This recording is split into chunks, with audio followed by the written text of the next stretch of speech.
यहोवा का हाथ ऐसा छोटा नहीं हो गया है कि वो उनके लिए प्रावधान ना कर सके। और क्या होता है, ऐसी बड़ी आंधी को परमेश्वर लेकर आता है कि उसमें 2 हाथ की ऊंचे लगभग बटेरें जो है वो आ जाती हैं। मतलब 2 हाथ के लगभग ऊंची बटेरें, आप समझ लीजिए कि कितनी होंगी वो।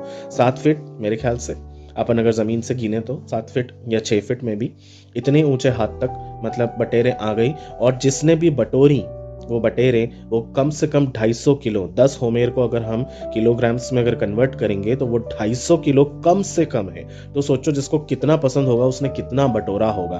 तो यहाँ पर परमेश्वर कभी भी आपको आपकी लालसाओं में पड़ने से रोकेंगे नहीं, बशर्ते है कि चॉइस आपकी होना चाहिए, आप क्या चाह रहे हैं। और क्या हुआ उसके बाद, ठीक है, उसके बाद मांस हर ओर था, डेरों में था, हाथों में था, मुंह में था, उनका पूरा जगह जो था वो मांस ही मांस से भर गया था।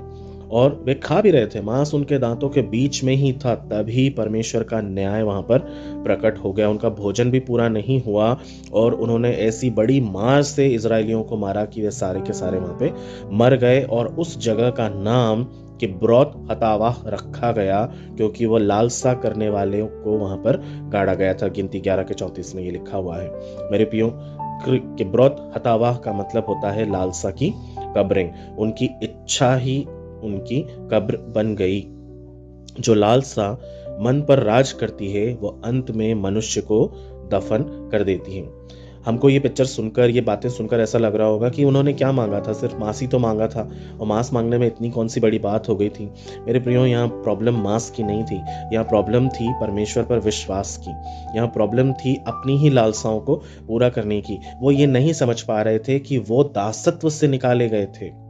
400 साल उन्होंने सिर्फ गुलामी देखी थी, वही उनकी जिंदगी थी। वो काम करते, वो गुलामी से जो भी उनको मिलता वो उसे खाते और वो आनंद करते। उनको यही मालूम था, उन्होंने अपनी जिंदगी में और कुछ देखा ही नहीं था। उनको नहीं पता था अदन की वाटिका कैसी थी, उनको नहीं पता था कि परमेश्वर क्या है, कैसे हैं, और वो कैसे प्रावधान कर सकते हैं, वो क्या क्या हमें दे सकते हैं। उनको कुछ समझ नहीं थी इस चीज की। वो सिर्फ गुलामी के जीवन को ही पसंद कर रहे थे और उसी में वो खुश रहना चाहते थे। लेकिन परमेश्वर उनको वायदे के देश में ले जाना चाहते थे, वो वायदे के देश जहां पर दूध और मधु से बहती हुई धाराएं थी, जहां पर सेंत मेंत आशीषें उनको मिलती, वो फलवंत होते, बूढ़े होने पर भी वो कभी नहीं मुरझाते। बहती नालियों के किनारे परमेश्वर उनको रौंपते, उनके बीच में वास करते। और मांस क्या क्या रसीले फल, क्या ऐसी आशीषें जो उन्होंने कभी अपने सपने में भी नहीं सोची होगी, परमेश्वर वो सब उनको दे सकता था।